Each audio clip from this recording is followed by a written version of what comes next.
След 5 години опити и 3,5 милиона евро от Световната банка, българските лекари, болници и аптеки най-накрая ще се здобият с обща електронна система за отчет и обмяна на данни. Какво е значението на здравната информационна система за пациента и защо въвеждането й се забави така дълго? На тази тема ще разговарям с председателя на Българската асоциация за защита на пациентите, господин Пламен Таушанов. Добър вечер и добре дошли. Преди да преминем към темата за електронното здравеопазване, споделете накратко каква е вашата оценка за хода на реформата у нас и конкретно за дейността на Здравната каса, която отбелязва 10 годишнината от създаването си. Това, което мога да кажа е, че здравната реформа и здравната стратегия в началото на 2000-та година, която тръгна, забрави пациента. Значи реформата си тръгна, започна информация между болници и каса, започнаха плащания, но правата на пациентите не присъстваха в законодателството, те не присъстват и днес. Освен Закона за здравето, Закон за здравното осигуряване, така има някакви декларативни права, свързани с информираното съгласие, пък те в Европа са 14. Тази харта, която е от 2002 година. Да, освен това, касата, защо не отчете, например, от 2005 година, защо не прие нашата асоциация в събранието на представителите? Защо не отчете какви пари е употребила за информиране на пациентите и в какво ги информирала? 2003-2004 освоени пари доста, където трябваше да участват неправителствени организации. Това не се изчерпва с някакви листовки, които се отпечатват права на пациентите. Защо телефона за информиране на пациентите в Здравната каса вече почти не се употребява по проекта, който беше с Американската агенция за международно развитие. Така че, ако говорим сериозно, Здравната каса отчита от 3 години увеличение броя на преминалите пациенти. Тя се хвали с това. Това по същество е източване на Здравната каса с тези преминали пациенти. Значи не може всяка година с 300 хиляди да се увеличават броя на заболелите.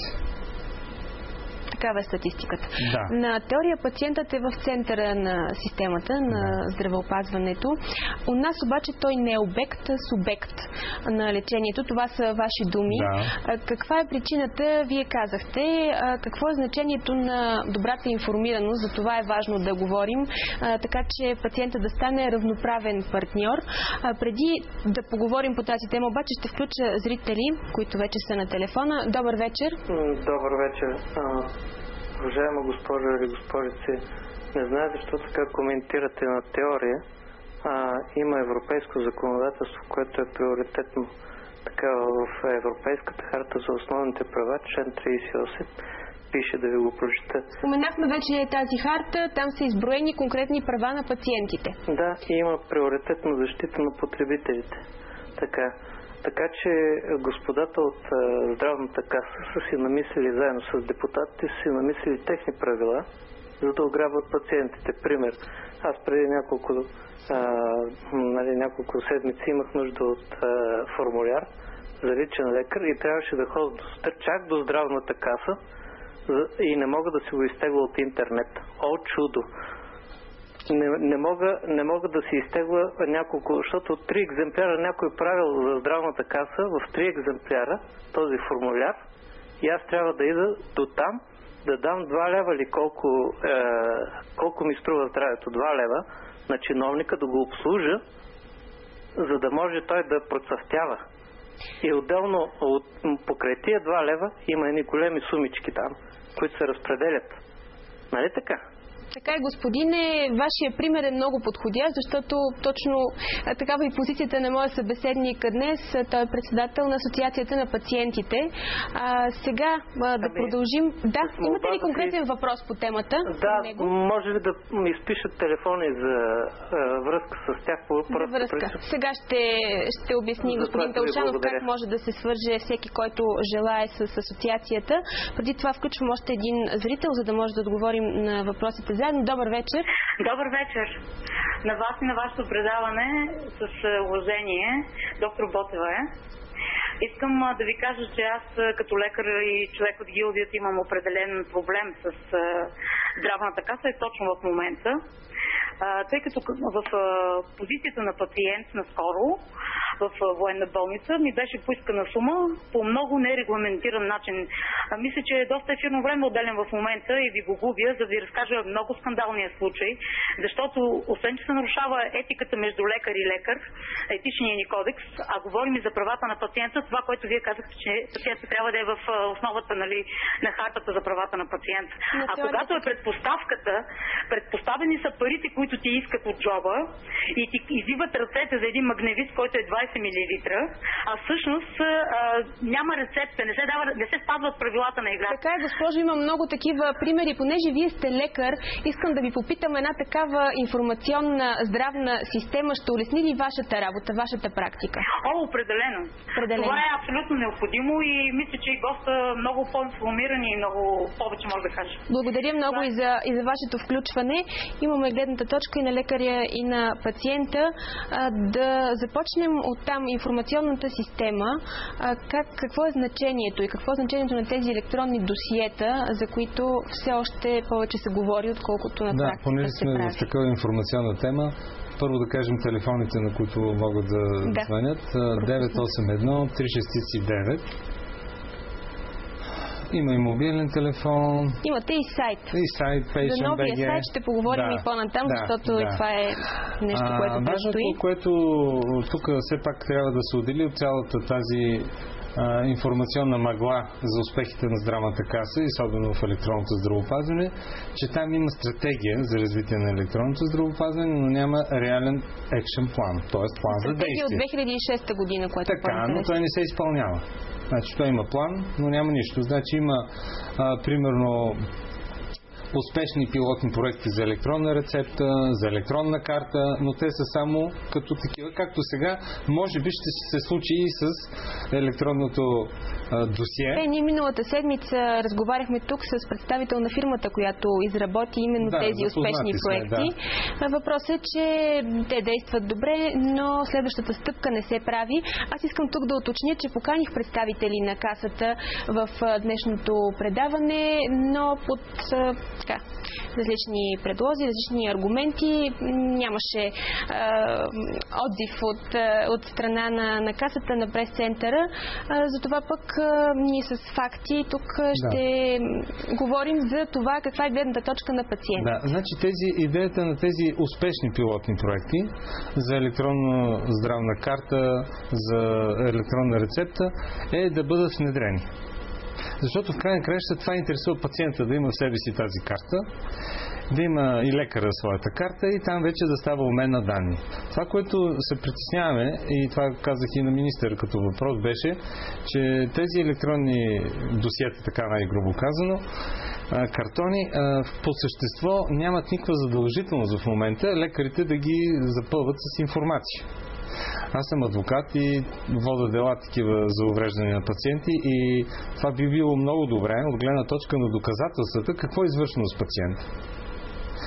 Както и епикризи вътре да има, информирани съгласия, проведени лечения и така нататък. Плюс това, за което вече става нужда при спешност, всеки да има достъп и така нататък. Защото сега фактически пациента, дори този държавен чиновник, няма да има пак карта, ще има някакъв код или потребителско име в интернет, ще го носи на някакво листче и така нататък. Това е нещо, това е все пак началото на този процес. Ама ние това начало го гледаме от 2000 година. Би могло втората крачка да бъде тези здравни карти, но факт е, че дори и 9-та година, пак и до края на 9-та няма да ги има тези няма интерес здравни да се прави тази здравна картони. Стратегия.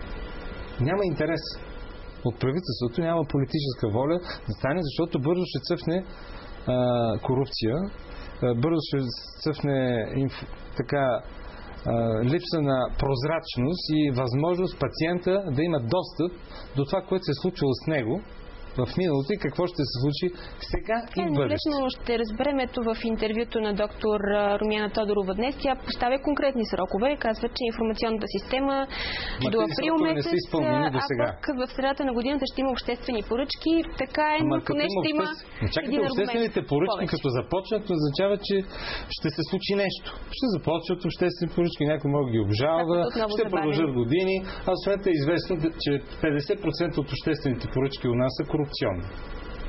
Вие нещо да сте чули, някой нещо от Сметната палата да направило по повод тези корупционни обществени поръчки? Мисля да поговорим повече каква би била ползата от тази информационна система и тези досиета за самите пациенти, но преди това да включим още зрители. Добър вечер.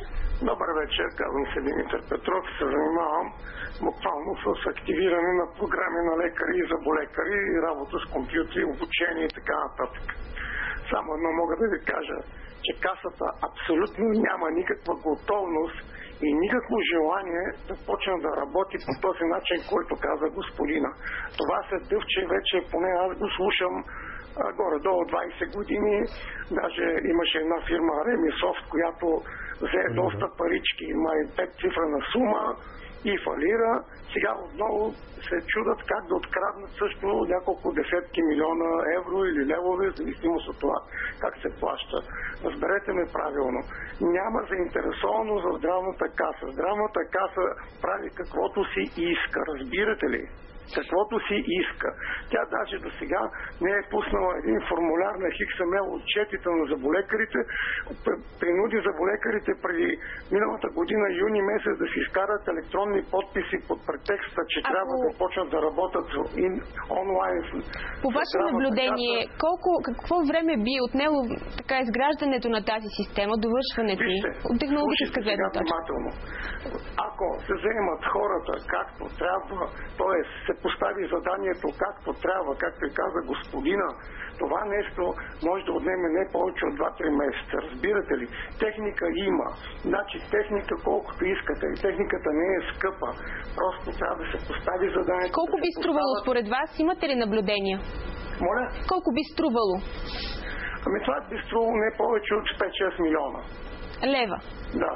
Благодаря ви много за това включване. Още един зрител. Добър вечер. Ало? Да, може ли да пуснете още веднъж телефона? Ще го кажа още веднъж госта телефона. Имате ли въпрос по темата? Не, няма. Нямате, благодаря ви. Повтаряме телефона 981 3 шестици 9. За по-лесно запомням. Го изписват и на екрана, така че ще могат да го запишат зрителите. Още един зрител на телефона. Добър вечер. Добър вечер. Искам да ви кажа, че по отношение на стоматолозите, на заболекарите, електронното отчитане умишлено се забавя, защото тук има борба между определените фирми, кой да вземе. И това не е вярно, че Касата няма готовност. Касата има готовност. Обаче няма кой да каже коя фирма да се заема с стоматолозите. Едни предлагат на стоматолозите по 190 лева месечно, други предлагат по 15 лева, а Касата ни го предлага без пари. Благодаря. Благодаря и за вашето обаждане. Действително всички са единодушни. Касата няма желание. Касата... Тези, от които зависи, нямат желание, нямат възможност. Какво обаче ще е облегчението от тези електронни досиета, информационна система? Да, аз ще кажа, но преди това бих искал да кажа, че ако такава активност има както тази вечер, и това се случва всеки ден от гражданите, до 2 месеца ще принудим Касата да има желание.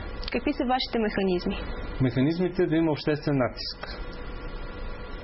по който да се принуди държавната администрация, защото Каса е държавна администрация, въпреки че по закон не е, тъй като тя има 18 представител на държавата, 6 на общините, управителен съвет от 9 човека, 6 са на държавата. Тя си прави каквото си иска. Останалите са фонд. Профсъюзи, работодатели, пациентските организации няма. Нали разбирате? Тя си е държавна, монополна. Официално пациентските организации не са партньор в договарянето. Това, което не е практика в Европа, където сме. Но между другото ще дойде скоро комисара по здравеопазването. Да, той идва на 18-ти и ние ще си поговорим по тези теми с нея. Ще я запознаем.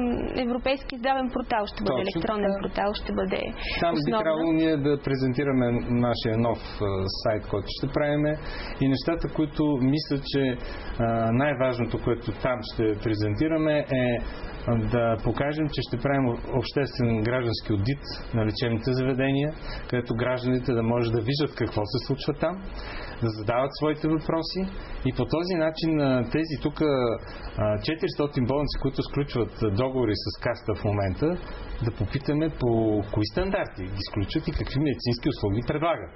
Той ще има възможности за обратна връзка. Точно така. Чрез вашия сайт. Кога той ще бъде готов? Кога след ще влезе около месец. След около месец ще стартира с пълна сила. Понеже виждам, че има още много зрители на телефона, ще ги включа и тях, но преди това кажете вие как всички, които се интересуват и които имат желание да проявят своята загриженост по темата, какво да направят те? Вие предлагате ли някакви общи инициативи? Да, ние предлагаме с всички заинтересовани лица, включително и с тези фирми, които извършват тази услуга, които успешно са извършили подобни проекти. И има фондация Електронно здравеопазване и други неправителствени организации, включително и с Министерство, може да се направи дискусия, да се види къде са проблемите, ако е нужно финансиране, да искаме от бюджета, ако е нужна организация. Вие оптимисти сте, че една такава дискусия ще реши проблема? То се провежда тук скоро една конференция преди 20 дни, но тази конференция така от 2 години почти се провежда, така да се каже, протоколно. Тъй като от 2 години... протест, дали е добре да се форма на протест, ще е добре, защото вие виждате, че без обществен натиск няма да се случи нищо. По какъв начин може да се Първо може да се организира една национална конференция по тази тема, където наистина не така протоколно, както сега се случва, защото на всички тези конференции започва да говори министъра, след това някой по-ниш замминистър, така и се стигне накрая, че заинтересованите лица, които в 4 часа обсъждат, просто са никой. От тях нищо не зависи. Това ще е първата стъпка според вас? Да.